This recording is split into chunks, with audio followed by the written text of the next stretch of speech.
এই তো তুহিনকে এখন রাখি পড়ায় বুনু। মুক্তি ভাইকে রাখি পড়াবো, তারপরে আমার দাঁড়াও। এই যে রাখি পড়ছে মা, কি কিউটি লাগতেছে তোমাকে। নাকিটা পোয়ে মুগি ভাই, সেই কিউটি ভাই লাগছে তোমাকে। এই মুগি কোথাকা। Hello everyone, good morning. আমি সুস্মিতা। আমার নতুন একটি ব্লগে আপনাদের অনেক অনেক স্বাগতম। সকালে ঘুম থেকে উঠেছি, আজকে না পার্সেলটা এসেছে। এই টেবিলের জন্য অর্ডার করেছিলাম, এই যে ডাইনিং টেবিল রানারগুলো, এগুলো এসেছে, মোটামুটি ভালোই এসেছে। আর ঘন্ট এখানে এসেছে, আমরা যখন চা খাচ্ছি এখন, সকালে ও চলে এসেছে। আজকে সকাল সকাল চাই খাচ্ছিলাম, আর ঘুম থেকে উঠে তো প্রথমে দেখালামই তোমাদের, ও ঘরেই ছিলাম। আর এরই মধ্যে কিন্তু ঘরও পরিষ্কার করে ফেলেছিলাম, ওই সামান্যতম আমার ঘরে যা আছে। আর এই জায়গাটা না আমার ঘরের অনেক ভালো লাগে, ভেবেছি এই জায়গাটা একটু চেঞ্জ করব। হ্যালো সবাইকে, এখন হয়ে গেছি রেডি। আজকে রাখি পূর্ণিমা, সবাইকে শুভ রাখি পূর্ণিমার অনেক অনেক আন্তরিক প্রীতি ও শুভেচ্ছা। সবাই ভালোভাবে রাখি পরাও ভাইদের দাদাদের। আর আমিও তখন রেডি হয়ে গেছি, এখন যাব বাড়িতে। শুধু আমি না, বুনু ও তুহিনকে রাখি পরাবে। চলো আর কি, বাড়িতে গিয়ে তোমাদের সাথে দেখা হচ্ছে, মানে রাস্তায় বেরিয়ে তোমাদের সাথে দেখা হচ্ছে। আর এখন যে রাখিগুলো দেখতে পাচ্ছ, আমাদের এখানেই যে দোকান, এখান থেকেই নিয়েছিলাম। আর এখন তুহিন যেহেতু রেডি হয়েছে, আজকে একটু দেরি করেই দোকানে যাচ্ছে, তাই তুহিনকে বলেছিলাম যে আমাকে বাড়িতে দিয়ে আসো। বুনুও তুহিনকে রাখি পরাবে, আর ঘন্ট তো এইদিকে মনুটা খারাপ হয়েছে, যেহেতু আমরা সবাই মিলে যাচ্ছি, তাই ঘন্টকে টাটা বাই বাই বলে কিন্তু আমরা বাড়ি থেকে বের হয়ে গেলাম। তুহিন প্রথমেই তো আমাকে বাড়িতে নামিয়ে দেবে, তারপর ওর দোকানে কিছু কাজ আছে, তারপরে বাড়িতে আজকে যাবে। মানে বুনু যেহেতু রাখি পরাবে সেহেতু যাবে। অনেক বছর থেকে বুনুও তুহিনকে রাখি পরাচ্ছে, মানে একসাথেই রাখি পরায়। আর এই যে বাড়ির এখানে দোকানে চলে এসেছিলাম, এখান থেকে ভাইদের জন্য নিয়ে নিয়েছিলাম আমি আইসক্রিম। বাড়িতে তো এসেও পড়লাম, প্রথমে দেখা হলো ঠাম্মার সাথে। আর এই দেখো, এই আইসক্রিমগুলো কিন্তু আমি নিয়েছি আজকে। বাড়িতে এসে না অনেক দিন পরে বিল্লুদের মাদের সাথে দেখা হয়েছে। মানে আমার বিল্লুর মা যে আছে, ও হচ্ছে আমাদের সোনা বিল্লুদের মা। ওকে আমরা আদর করে লেডিস বলে ডাকি, মানে আমি নিডিস বলি। ও আসলে লেডিস বলার কারণ হচ্ছে ও তো মেয়ে, তাই চটজলদি আমরা কোনো নাম পাইনি, তাই ওর নাম দিয়েছি আমরা লেডিস। বাড়িতে আসলাম, এখন আসে বাড়িতে তো অনেকক্ষণ আগেই আসলাম। আর এগুলো মানে রাখিগুলো এখন এই যে আশীর্বাদের যে থালাটা, ধান দুব্বা চন্দন প্রদীপ এগুলোর মধ্যে এখন সাজাবো, তারপরে তোমাদের দেখাবো ভাইদের যখন রাখি পরাবো। খুব এক্সাইটেড। এই যে বলতে বন্ধ হয়ে গেছে, লজ্জা পায় লজ্জা। আর এই যে রাখিগুলো কিনছে আমার বিল্লুদের জন্য, বিল্লুরা আসলে রাখিগুলোকে বিল্লুগুলোকে পরাবো। আমরা যেহেতু দুই বোন, ছোটোবেলায় কোনো ভাই ছিল না, ছোটোবেলা থেকে কিন্তু গোপাল ঠাকুরকেই রাখি পরাই। সাথে সাথে কিন্তু আমার যে দাদু ছিল, তখন দাদুকেও পরাতাম। প্রথমে তো বুনু রাখি পরিয়ে নিলে ঠাকুরকে, এরপরে কিন্তু আমিও পরাবো। কেনা কম হয়ে গেছে, আরও কয়েকখানা রাখি কিনলে কিন্তু বেশ ভালো হতো। আর আমি দেখো গোপালকে যে রাখিটা পরালাম, এটা সুন্দর গোলাপের মতন, বেশ ভালো লাগছিল। আর মা আমার কাছে একটা রাখি চাইছিল, এখন বলছিল আমাকে একটা দে, আমিও এখন গোপাল ঠাকুরকে পরাই। মা যেহেতু মামাদের পরাতে পারে না, তাই গোপাল ঠাকুরকেই পরালো। মুগি ভাইকে রাখি পরাবো, তারপরে আমার ভাইদের রাখি পরাবো। মুগি ভাইকে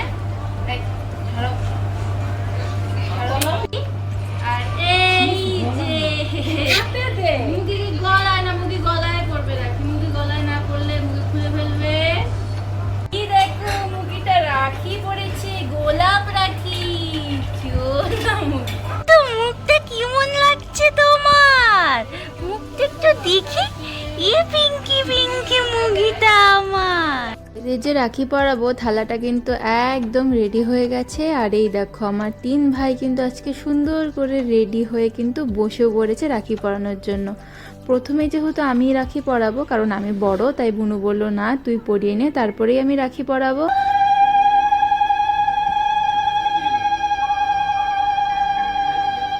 যেহেতু তিনজনকে রাখি পরাই, সময় কিন্তু একটু বেশি লাগে। আর গদনকে কিন্তু গদনর যে রাখিটা পছন্দ হয়েছিল, ঠিক সেই রাখিটাই পরিয়েছিলাম। না হলে যেন গদন একবার এতটাই রেগে গেছিলো আমাদের সবার উপর, মানে আমাদের সবার উপর, মানে ভোলা কৃষ্ণ একটু রাগিয়েছিল ওকে, এতটা রেগে গেছিলো, ও এতটাই রাগ করেছিল, তারপর বলেছিল যে আমি আর রাখিই পরবো না। তারপর থেকে কিন্তু গদনকে একদমই চটানো হয় না। আর এবার কিন্তু বুনোর মন পছন্দের এবার একটা মিকি মাউসের রাখি এনেছে, গদনকে পরিয়ে দিল। গদন কিন্তু ভীষণ খুশি। আর কাকিমণিরা মারা কিন্তু সবাই এখানে ছিল, প্রতিবারই থাকে। দেখো আমার ঠাম্মা কিন্তু মিচকি মিচকি হাসছেও এখন। আর প্রথমে তো আমি রাখি পরে নিলাম, আর এখন বুনু 3 ভাইকে রাখি পরাচ্ছে। গদ্নকে তো প্রথমে পড়ালো না, প্রথমে কৃষ্ণা, তারপরে গদ্ন, তারপরে ভোলাকে পড়াচ্ছে। তুহিন এখনও দোকান থেকে আসেনি, তুহিন বলেছিল একটু দেরি হবে, তাই বলেছিল প্রথমে ওদেরকে রাখি পরিয়ে নিতে, তারপরে ও পড়বে। আর এই যে আমার 3 ভাইকে নিয়ে বসে পড়লাম। তোমাদের হইলো ভাইফোঁটা দেওয়া? ভাইফোঁটা রাখি দেখা মানুষ এই দেখাও। গদ্ন আমাকে দিল রাখি গিফট, এখন আমি দিব সবাইকে রাখি গিফট।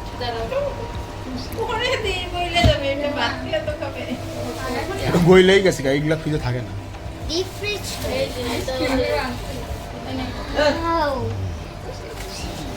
তাহলে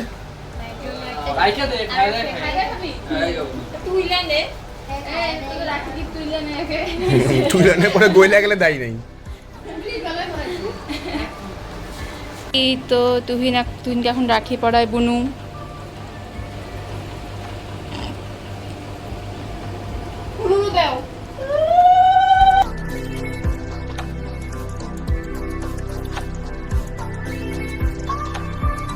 ভাইদের তো রাখি পরানো শেষ, এবার আমি পরাবো আমার বিল্লুদের রাখি। প্রথমে তো কিটো বেবিকে পেয়ে গেছি, এখন কিটো বেবিকে রাখি পরিয়ে নিলাম। আর এরপরে পেয়ে গেছি আমি আমার বড় ভাইকে। বড় ভাইকে কিন্তু সুন্দর করে রাখি পরিয়ে দিয়েছি। ওরা এতটাই ভালো না, ওরা কোনো রকম ডিস্টার্ব করে না, কিচ্ছু বলে না, চুপচাপ কোলেই থাকে, যেহেতু ওদের খুব সুন্দর করেই রাখি পরানো যায়। মা কি কিউটি লাগতেছে তোমাকে, নাকিটা পোয়ে মুগি ভাই, সে কিউটি ভাই লাগছে তোমাকে। এই মুগি কোথাকার ভাই, কিটু ভাই নাকি পড়েছে, কিটু ভাইটা সোনা সোনা নাকি পড়েছে। কি হয়েছে তোমার, নাকি পড়েছো তুমি কিটু ভাই, নাকি পড়েছো? অনেকটাই যেহেতু বেলা হয়ে গেছে, বিড়ালদেরও কিন্তু খেতে দেওয়া হয়েছে, মানে আমার বিল্লুদের। ওরা 3 ভাই বসে বসে খাচ্ছে। আর যে পাশে দেখছো যে একজন রাখি পরেনি, ও কিন্তু ওদের মা। আজকে দুপুরে দেখো কত কিছু আয়োজন করেছে মা। ডাল, মানে ওটা ভেজ ডাল, রসা, ঘন্ট, ফ্রাইড রাইসটা কাকিমুনি বানিয়েছে, আর সব কিছু কিন্তু মাই বানিয়েছে। খাওয়া দাওয়ার মধ্যে হয়েও গেছিলো আমাদের। আর এই দেখো আমার মুনু এখন এসেছে। মুনুকে রাখি পরাতে একটু ভয়ই লাগে, মুনু না আজকাল খুব অ্যাগ্রেসিভ হয়ে থাকে, কেন জানি না, বুঝি না।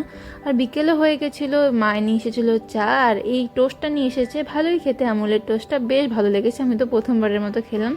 আর বুনু আর আমি এখন একটু বসে বসে আর কি গল্প টল্প করছিলাম, আর ভাবছিলাম এখন কি করব না করব। কে দেখি বাবা, ঘন্ট গদ্ন কত রাখি পরে আসছে রে, সেই সুন্দর সুন্দর, দেখে সেই সুন্দর সুন্দর। চলো এখন হয়ে গেলাম রেডি, আমি আর বুনু দুজন মিলে একটু বেরোবো। আমাদের এখানে তো ভালো ঘোরার কোনো জায়গা নেই, তাই বুনু আর আমি দুজন মিলে ভাবলাম আর কি একটু মলে ঘুরে আসি, যদি কিছু ভালো লাগে তাহলে নেবো, নইলে নেবো না। দুর্গাপূজার আগে তো সেরকম কিছু কালেকশন কিন্তু মলে এখনও আসেনি, তাই কিছু আর নিইনি, একটু ঘুরেই চলে আসলাম। এরপর চলে এসেছিলাম একটা মিষ্টির দোকানে, এখানে না গরম গরম কচুরি ভাত ছিল, তাই এখান থেকে নিয়ে নিয়েছিলাম কচুরি। এরপর বাড়ি চলে আসলাম। আর এই যে দেখো কে, এটা কিন্তু আমার সোনামের বেবি। ওরা নতুন, মানে খুব বেশি দিন হয়নি ওরা হয়েছে।